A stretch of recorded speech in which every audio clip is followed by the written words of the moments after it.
يا في الحقيقة أنا ما بحبش أطلع الصبح أو في الشمس كتير، لأن أنا إنسان ليلي يعني. بص التيشيرت بتاعي، ثقافة مصرية، حضارة.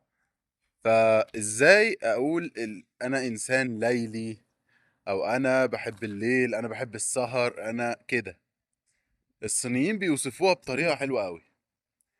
我是一个夜猫子. يعني الليل، اختصار لكلمة 夜间. 一个夜猫子.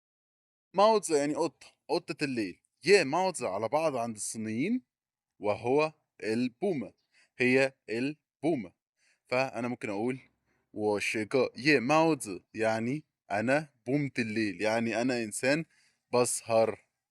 ده تعبير مصطلح، أوكي.